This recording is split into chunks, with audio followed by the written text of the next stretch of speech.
چلیے آگے چلتے ہیں. استفتاح، یہ استفتاح نہیں ہے، استفتاح. باب کون سا ہے؟ استفعال، استغفار. کچھ لوگ کہتے ہیں استغفار، نہیں، استغفار. استفعال، استفتاح، اوپننگ. تکبیر اور قرات کے درمیان آپ صلی اللہ علیہ وسلم کا سکوت. اب تکبیر تحریمہ ہو گئی، کھڑے ہونے کا وصف بیان ہو گیا، ہاتھ باندھنے کا ہو گیا. ابو ہریرہ رضی اللہ عنہ سے روایت ہے کہ رسول اللہ صلی اللہ علیہ وسلم تکبیر اور قرات کے درمیان کچھ خاموشی اختیار کرتے. تو میں نے عرض کیا، یا رسول اللہ، میرے ماں اور باپ آپ پر قربان ہوں، تکبیر اور قرات کے درمیان سکوت میں یعنی خاموشی میں آپ کیا پڑھتے ہیں؟ آپ نے فرمایا، میں کہتا ہوں اللہم باعد بینی و بین خطایای کما باعدت بین المشرق والمغرب، اللہم نقنی من الخطایا کما ینقی الثوب الابیض من الدنس، اللہم اغسل خطایای بالماء والثلج والبرد. تو اس سے کیا پتہ چلتا ہے کہ سورۃ الفاتحہ سے پہلے آپ اللہ کی تسبیح بیان کرتے، دعا مانگتے تھے، کچھ مخصوص الفاظ پڑھتے تھے، اللہ کے تعریفی کلمات سے نماز کا افتتاح. پھر اس کے بعد آپ قرات کو بہت سی مختلف دعاؤں کے ساتھ شروع کرتے تھے. ان دعاؤں میں اللہ تعالیٰ کی حمد کرتے، اس کی بزرگی اور ثنا بیان کرتے.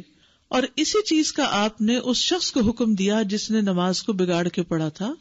آپ صلی اللہ علیہ وسلم نے اسے کہا، کسی آدمی کی نماز مکمل نہیں ہوتی یہاں تک کہ وہ اللہ اکبر کہے، اللہ عز و جل کی حمد بیان کرے اور اس کی ثنا بیان کرے، پھر قرآن میں سے جو آتا اس کی تلاوت کرے. یعنی اللہ اکبر کے بعد کیا کرے؟ اللہ کی حمد و ثنا بیان کرے. آپ اللہ کے پسندیدہ کلام سے ابتدا کر سکتے ہیں. کیسے؟ حضرت عائشہ کہتی ہیں کہ جب نبی صلی اللہ علیہ وسلم نماز شروع کرتے تو یہ پڑھتے، سبحانک اللہم و بحمدک و تبارک اسمک و تعالی جدک و لا الہ غیرک. اچھا، اس میں کیا ہے؟ اللہ کی تسبیح ہے، حمد ہے، اس کی بزرگی کی بلندی کا ذکر ہے اور اس کی وحدانیت کا ذکر ہے. ٹھیک ہے، اس کے نام کی برکت کا ذکر ہے. تو یہ آپ کے پسندیدہ کلمات تھے. ٹھیک ہے، سبحانک اللہم و بحمدک و تبارک اسمک. اس میں ایک غلطی جو لوگ کرتے ہیں پڑھتے ہوئے، وہ کیا کرتے ہیں؟ سبحانک اللہم و بحمدک و تبارک اسمک، و تبارک کہہ دیتے ہیں. کہیے ذرا، سبحانک اللہم.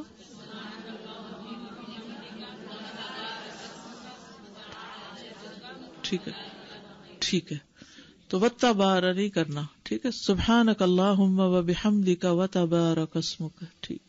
عمر بن خطاب یہ کلمات بلند آواز سے پڑھتے تھے. اللہ کا پسندیدہ کلام، بے شک اللہ کو سب سے زیادہ محبوب کلام یہ ہے کہ بندہ کہے سبحانک اللہم و بحمدک و تبارک اسمک و تعالی جدک و لا الہ غیرک. اسی لیے بچپن میں بہت سی دعائیں ہونے کے باوجود یہی دعا ہمیں سکھا دی گئی کہ چھوٹی بھی ہے اور اللہ تعالیٰ کو بہت زیادہ پسند بھی ہے. لیکن مختلف دعائیں جو آپ نے پڑھی، اگر انسان ان کو بھی یاد کر لیتا ہے تو اس سے نماز کی کوالٹی بہتر ہو جاتی. جب ایک ہی چیز روٹین میں ہم پڑھتے ہیں نا، اللہ کو سبحانک اللہ، تو پھر اس سے کیا ہوتا ہے؟ خشوع نہیں آتا. ٹھیک ہے، تو خشوع لانے کے لیے مختلف اوقات میں مختلف دعائیں پڑھنا زیادہ پسندیدہ ہے. ان کلمات سے ابتدا کرنا جن کے لیے آسمان کے دروازے کھولے گئے، ان کلمات سے ابتدا کرنا جن کے لیے آسمان کے دروازے کھولے گئے. ابن عمر فرماتے ہیں کہ ہم رسول اللہ صلی اللہ علیہ وسلم کے ساتھ نماز پڑھ رہے تھے کہ لوگوں میں سے ایک آدمی نے کہا، اللہ اکبر کبیرا والحمد للہ کثیرا وسبحان اللہ بکرۃ واصیلا. رسول اللہ صلی اللہ علیہ وسلم نے فرمایا، اس طرح کے کلمات کہنے والا کون ہے؟ یعنی نماز کے بعد، یہ نہیں بیچ میں بولنے لگ گئے. لوگوں میں سے ایک آدمی نے عرض کیا، اے اللہ کے رسول، میں ہوں. آپ نے فرمایا کہ مجھے تعجب ہوا کہ اس کے لیے آسمان کے دروازے کھولے گئے. ابن عمر کہتے ہیں، میں نے ان کلمات کو کبھی نہیں چھوڑا جب سے میں نے رسول اللہ صلی اللہ علیہ وسلم کو ان کے بارے میں یہ فرماتے ہوئے سنا. یعنی اللہ اکبر کہہ کے ہاتھ باندھ کے پھر اللہ اکبر کبیرا والحمد للہ کثیرا وسبحان اللہ بکرۃ واصیلا. دل کی کیفیت ہی بدل جاتی ہے جب انسان ان کلمات کا معنی جانتا ہے. اور اس کے لیے جو دروازے کھولے گئے وہ صرف ایک روٹینی مشینی انداز میں نہیں پڑھنے سے، بلکہ دل کی حضوری کے ساتھ کہ واقعی اللہ بڑا. دیکھیں نا اس میں جو الفاظ ہیں وہ کیسے، اللہ اکبر کبیرہ، اللہ بڑا ہے، بہت ہی بڑا. جب ہم کسی چیز کو بہت پیار سے اور بہت شدت سے کہتے ہیں تو ہم اس میں مبالغہ لانے کے لیے بہت زیادہ بہت زیادہ. والحمد للہ کثیرا، اور اللہ کی تعریف بہت کثرت سے، بہت زیادہ. وسبحان اللہ بکرۃ واصیلا، اور اللہ کی تسبیح صبح اور شام، صبح اور شام کیا جائے، اس میں پھر انقطاع نہیں ہوتا. پھر ایک اور دعا ہے خود کو اللہ کے سپرد کر دینے کی دعا، اس سے بھی افتتاح کیا جا سکتا ہے. وجہت وجہی للذی، لوگ اس کو تکبیر تحریمہ سے پہلے پڑھ رہے ہوتے ہیں، حالانکہ یہ تکبیر تحریمہ کے بعد پڑھنے والی دعا ہے. وجہت وجہی للذی فطر السماوات والارض حنیفا وما انا من المشرکین ان صلاتی ونسکی ومحیای ومماتی للہ رب العالمین لا شریک لہ وبذلک امرت وانا اول المسلمین. اللہم انت الملک لا الہ الا انت ربی وانا عبدک ظلمت نفسی واعترفت بذنبی فاغفر لی ذنوبی جمیعا انہ لا یغفر الذنوب الا انت واہدنی لاحسن الاخلاق لا یہدی لاحسنها الا انت واصرف عنی سیئها لا یصرف عنی سیئها الا انت لبیک وسعدیک والخیر کلہ فی یدیک والشر لیس الیک انا بک والیک تبارکت وتعالیت استغفرک واتوب الیک. کس قدر خوبصورت دعا ہے. اللہ سے اپنی محبت کا کیسا اظہار ہے، اور یہ کہہ کہ اللہ کو تو کچھ فائدہ نہیں ہوتا، فائدہ ہمیں ہو جاتا ہے. اپنی جیسے گویا ساری باتیں کہہ ڈالی ہوں، اپنی کمی کمزوری کا اعتراف اور اس کی اصلاح کی دعا کہ اللہ مجھے اچھا اخلاق دے دے. یعنی ہم سب کو اس کی کتنی ضرورت ہے کہ ہمارا اخلاق دن بدن اور اچھا ہوتا جائے. اللہ مجھے بہترین اخلاق کی رہنمائی کر، اور پھر برے جو ہیں وہ ہٹا دے مجھ سے، اور تیرے سوا کوئی نہیں دور کر سکتی. میرے بس میں تو نہیں کہ میں اپنی برائیاں، اپنی خامیاں اپنے سے پھیر سکوں، ہٹا سکوں، لیکن تو ان کو پھیر سکتا ہے. لبیک والخیر کلہ بیدیک. اب دیکھیے کہ انسان اللہ کی طرف جاتا ہے، کوئی ضرورت پیش آ گئی زندگی میں، دل بھرا ہوا ہے، کوئی غم ہے، تو اللہ کے حضور حاضر ہو کے ساری خیر اللہ کے پاس ہے، اور اللہ کے سامنے عاجز بندہ بن کے کھڑا ہو جائے. والشر لیس الیک، شر تیری طرف نہیں منسوب کیا جا سکتا، تیری کسی فیصلے میں کوئی کمی نہیں، کوتاہی نہیں. اور پھر انا بک و الیک، انا بک و الیک تبارکت و تعالیت استغفرک و اتوب الیک. خوش قسمت ہے وہ جن کو یہ دعا یاد ہو گئی ہے. پھر اسی طرح ایک اور دعا بھی ہے جو اچھا اخلاق بنانے کی، جس میں یہ عادی ہے تقریباً. ان صلاتی و نسکی و محیای و مماتی للہ رب العالمین لا شریک لہ وبذلک امرت وانا من المسلمین اللہم اہدنی لاحسن الاعمال و احسن الاخلاق. اللہ احسن اعمال اور احسن اخلاق کی توفیق دے. لا یہدی لاحسنها الا انت وقنی سیئ الاعمال و سیئ الاخلاق لا یقی سیئها الا انت. پھر فرشتوں کو متوجہ کرنے والے کلمات، الحمد للہ حمدا کثیرا طیبا مبارکا فیہ. پھر مختلف اذکار سے ابتدا کرنا. ایک اور روایت میں آتا ہے اللہ کے نبی جب نماز شروع کرنے لگتے تو 3 بار اللہ اکبر اللہ اکبر اللہ اکبر، 3 بار لا الہ الا اللہ لا الہ الا اللہ لا الہ الا اللہ، 3 بار سبحان اللہ و بحمدی سبحان اللہ و بحمدی سبحان اللہ و بحمدی. پھر یہ کہتے اعوذ باللہ من الشیطان الرجیم من ہمزہ ونفخہ ونفثہ. کتنی خوبصورت دعا ہے. اور 3 بار جب ایک چیز کو کہا جاتا ہے تو اس سے توجہ آ جاتی ہے، خشوع آ جاتا ہے. اور پھر شیطان کے وسوسوں سے پہلے ہی بچنے کی دعا کر کے پھر نماز کا آغاز. پھر اللہ سے اس کا فضل مانگنا. سعید بن سمان کہتے ہیں ہمارے پاس ابو ہریرہ مسجد بنی زریق میں تشریف لائے اور فرمایا کہ 3 چیزیں ایسی ہیں جن پر رسول اللہ صلی اللہ علیہ وسلم عمل فرماتے تھے لیکن اب لوگوں نے انہیں چھوڑ دیا ہے. آپ صلی اللہ علیہ وسلم نماز شروع کرتے وقت دونوں ہاتھوں کو پھیلا کر رفع الیدین کرتے، ہر جھکنے اور اٹھنے کے مواقع پر تکبیر کہتے، اور قرات سے کچھ پہلے سکوت فرماتے اور اس میں اللہ سے اس کا فضل مانگتے.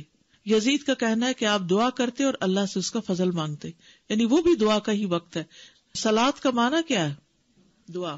تو استفتاح کی یہ مختلف دعائیں ہیں. اللہم باعث بینی و بین خطایا، اور اس کے بھی 2 ورژنز ہیں، ایک صحیح بخاری کا اور ایک صحیح مسلم کا. پھر سنن ابی داؤد کا بھی ہے تھوڑے سے فرق کے ساتھ، اس میں اللہم نقنی کی بجائے اللہم انقنی ہے، لیکن ایک بھی ان میں سے یاد ہو جائے تو کافی ہے. پھر سبحانک اللہم و بحمدک، پھر اللہ اکبر کبیرہ، پھر وجہت وجہی للذی فطر السماوات، اور پھر اچھے اخلاق کی دعا، پھر الحمدللہ حمدن کثیرا، اور اللہ اکبر 3 بار، لا الہ الا اللہ 3 بار، اور سبحان اللہ بحمدہ 3 بار. تو یہاں تک آپ کا استفتاح مکمل ہوا. Like as per my understanding, dua is basically expressing yourself, your feelings. So اس کے لیے ہم فورن لینگویج کیوں لیتے ہیں، ہم اپنی زبان میں کیوں نہیں کر لیتے؟ اس میں نماز ایک ریچول بھی ہے. میں اور آپ اپنے لیے جتنی بھی دعائیں مانگتے ہیں ان میں یہ سب کچھ مانگنا ہمیں نہیں آتا، اور ان الفاظ میں جو نبی صلی اللہ علیہ وسلم نے فرمائے ہیں ان جیسے الفاظ ہمارے پاس نہیں ہوتے.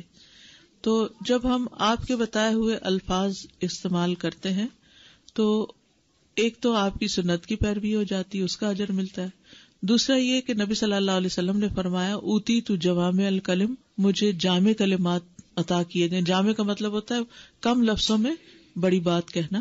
پھر یہ ہے کہ اس سے یونٹی بھی آتی ہے سب مسلمز کے اندر. اگر کوئی اور چیز، یعنی مثلا ہر ایک کی اپنی اپنی اگر زبان اور 100% لوگ اپنی ہی زبان بولیں تو کوئی ایسا موقع اکٹھے نہیں آتا کہ جس میں وہ ایک جگہ اکٹھے ہو سکے.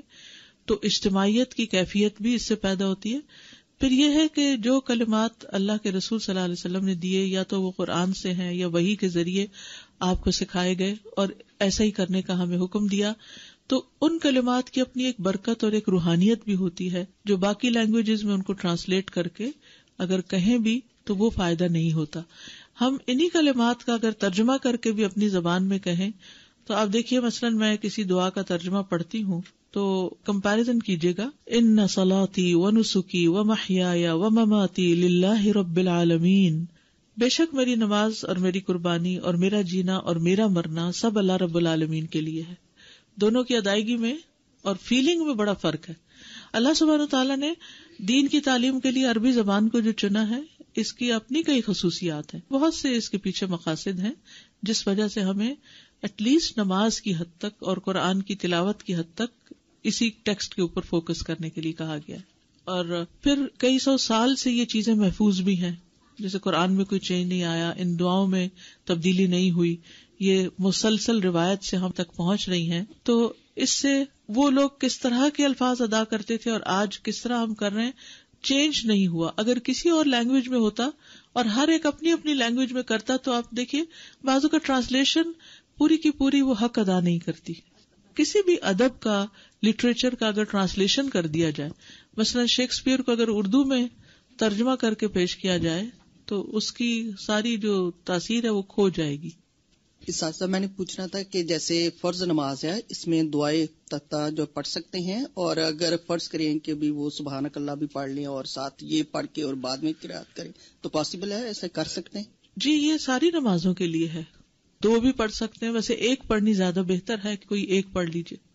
السلام علیکم. انہی بہن کے سوال کا ایک تسلسل ہے، شاید قبل از وقت ہو، کہ تہجد میں بیٹھ کے ہم درود شریف کے بعد جو اپنی جائز حاجات ہیں کیا وہ ہم مانگ سکتے ہیں اپنی ہی لینگویجز میں؟ جی جتنی بھی مسنون دعائیں ہیں اس میں ہماری یہ رعایت رکھی گئی ہے کہ جو چیزیں ہمیں چاہیے ہماری فزیکل نیڈز کے لیے، ہماری اسپرچل نیڈز کے لیے، ہماری ایموشنل نیڈز کے لیے، وہ الفاظ آپ کو یہاں مل جائیں گے. اور آپ کو حیرت ہوگی کہ اگر ویرائٹی آف دعاز اف وی نو تو وہ چیزیں کور ہو جاتی ہیں اس میں ہی. ٹھیک ہے ضروریات جی. نماز کے جو اندر آپ کو عربک ہی یوز کرنی ہوگی، اپنے لفظ نہیں. یہ چونکہ ایک سیٹ طریقہ بتا دیا گیا ہے، اس سے ہم آگے پیچھے نہیں ہو سکتے. اس کے بعد آپ کے لیے بہت ٹائم ہے، جتنی دیر مرضی چاہیں، سارا دن ہے، اپنی زبان میں جب مرضی مانگے، کوئی رکاوٹ نہیں. لیکن نماز کا ایک سیٹ پیٹرن ہے جو سب کے درمیان ایک جیسا ہی ہے، چاہے تشہد ہو، چاہے سجدہ ہو، چاہے کوئی بھی مقام ہو. کیونکہ کوئی ایک بھی دلیل ہمیں ایسی نہیں ملتی کہ جس سے ہم یہ رخصت پاتے ہوں. کچھ چیزیں ہیں جن کی ہمیں رخصت دی گئی ہے لیکن اس کی کوئی رخصت ملی نہیں، ایسا ہی کیا گیا اور ایسا ہی بتایا گیا. آگے آپ حیران ہوں گے، دیکھیں گے کہ جن لوگوں کو قرآن نہیں آتا، کوئی سورت بھی نہیں آتی مثلا، وہ کیا کریں، تو وہ بھی انشاءاللہ آئے گا ابھی. تجربے میں یہ بات آئی کہ چاہے کتنی ہی اپنی زبان میں دعا مانگ لیں، لیکن دل میں سکون اور اطمینان جب ہی آتا ہے جب عربی کے الفاظ منہ سے نکلیں اور اپنی حاجت جو ہے اللہ سے دعا مانگیں. اس میں دعائے استفتاح کے بعد نبی صلی اللہ علیہ وسلم تعوذ پڑھا کرتے تھے. کچھ لوگ اس کو تعوذ بولتے ہیں، یہ تعوذ نہیں ہے، تعوذ ہے. کون سا باب ہے؟ تفاعل. ٹھیک ہے، یعنی پناہ طلب کرنا. اللہ سبحانہ وتعالیٰ کا حکم ہے فَإِذَا قَرَأْتَ الْقُرْآنَ فَاسْتَعِذْ بِاللَّهِ مِنَ الشَّيْطَانِ الرَّجِيمِ. پھر جب آپ قرآن پڑھنے لگیں تو شیطان مردود سے اللہ کی پناہ مانگ لیا کریں، کیونکہ نماز میں بھی شیطان پیچھا نہیں چھوڑتا، اس میں بھی بہکاتا ہے تاکہ ہماری عبادت کو ہی خراب کر دے، اس میں ہی خلل ڈال دے. نبی صلی اللہ علیہ وسلم کا تعوذ پڑھنا، پھر آپ صلی اللہ علیہ وسلم اللہ تعالیٰ سے استعاذہ طلب کرتے، یعنی اللہ تعالیٰ کی پناہ لیتے. ابو سعید خدری سے روایت ہے کہ نبی صلی اللہ علیہ وسلم قرأت سے پہلے یہ کہا کرتے تھے، یعنی سورۃ الفاتحہ سے پہلے یہ پڑھتے تھے اعوذ باللہ من الشیطان الرجیم. لیکن اس کے علاوہ بھی کچھ کلمات تھے جو آپ نماز میں پڑھتے تھے. ابن عمر یوں کہا کرتے تھے اللہم انی اعوذ بک من الشیطان الرجیم. وہ اللہم انی کا اضافہ کر لیتے، اعوذ باللہ من الشیطان الرجیم من ہمزہ ونفخہ ونفثہ. یہ پیچھے دعائے استفتاح میں بھی آپ نے دیکھا، جس میں 3 بار وہ پڑھ کے سبحان اللہ لا الہ الا اللہ، اور پھر اس کے بعد یہ تعوذ. تعوذ میں کبھی کبھی السمیع العلیم کا اضافہ کرنا، اور کبھی کبھی آپ صلی اللہ علیہ وسلم اس میں اضافہ فرماتے تو کہتے اعوذ باللہ السمیع العلیم من الشیطان الرجیم من ہمزہ ونفخہ ونفثہ. تو اس سے کیا ہوتا ہے کہ شیطان نماز میں پیچھا چھوڑ دیتا ہے، بھاگ جاتا ہے. خصوصاً جن لوگوں کو بہت وسوسے آتے ہوں، اکثر لوگ شکایت کرتے ہیں کہ نماز میں بہت وسوسے آتے ہیں، بہت خیالات آتے ہیں، بھول ہی جاتے ہیں کہ کیا پڑھا کیا نہیں پڑھا. تو ان کے لیے یہ بہت مفید ہے. اور اس کی دلیل کیا؟ سنن نبی داؤد کی روایت ہے، ابو سعید خدری رضی اللہ عنہ سے مروی ہے، کہتے ہیں کہ رسول اللہ صلی اللہ علیہ وسلم جب رات کو قیام فرماتے تو اللہ اکبر کہتے، پھر سبحانک اللہم و بحمدک و تبارک اسمک و تعالی جدک و لا الہ غیرک کہتے، پھر لا الہ الا اللہ 3 بار، پھر اللہ اکبر کبیرہ 3 بار کہتے، پھر کہتے اعوذ باللہ السمیع العلیم من الشیطان الرجیم من ہمزہ ونفخہ ونفثہ. میں اللہ سننے والے جاننے والے کی پناہ لیتا ہوں، یعنی اس بات سے بچنے کے لیے کہ شیطان مردود مجھ پر کوئی جنون کا اثر ڈالے، شیطان مجھے خپتی بنائے، یا مجھے تکبر پر آمادہ کرے، یا غلط شعر و شاعری کی طرف لے آئے. اور اس کے بعد آپ قرات فرماتے، یعنی سورۃ الفاتحہ پڑھتے. نفخ کس کو کہتے؟ پھولنے کو کہتے ہیں نا. تو تکبر پر آمادہ کرنا اس کا نفخ ہے کہ تم تو اتنی اچھی نماز پڑھتے ہو، دوسرے لوگ تو بالکل توجہ نہیں کر رہے نماز میں، تمہاری نماز تو بہت لمبی ہے. تو یہ نماز ہی کا تکبر ہو گیا، نماز ہی میں ایسے خیالات ڈال دیے، اسی کو خراب کر دیا. یا پھر یہ ہے کہ انسان پڑھ تو نماز رہا ہوتا ہے لیکن دل میں کوئی شعر و شاعری سوچ رہا ہے، یا کوئی اور چیز ایسی گھوم رہی ہے. یا پھر یہ کہ انسان بالکل اس کے اثر کے نیچے اسے یہی ہوش نہیں رہتا اس نے پڑھا کیا. جنون بیسیکلی کیا چیز ہے؟ عقل کا مارا جانا. تو بعض اوقات ہم نماز اس طرح پڑھتے ہیں کہ کچھ پتہ نہیں ہوتا کہ پڑھا کیا، کون سی سورت پڑھی تھی. یعنی آخری رکعت میں اگر آپ سوچے کہ پہلی رکعت میں نے سورت کون سی پڑھی تھی تو شاید یاد نہ ہو، کیونکہ سوچا ہی نہیں پڑھتے وہ کیا پڑھ رہے ہیں. بس پڑھ کے ایک مشین کی طرح بٹن آن کیا، آف کیا اور رکوع میں چلے گئے. پھر تسمیہ کہنا، تسمیہ بسم اللہ کو کہتے ہیں. تعوذ کے بعد بسم اللہ پڑھنا، اور آپ اسے اونچی آواز میں نہیں پڑھتے تھے. اعوذ باللہ اور بسم اللہ اونچی آواز میں نہیں پڑھتے تھے.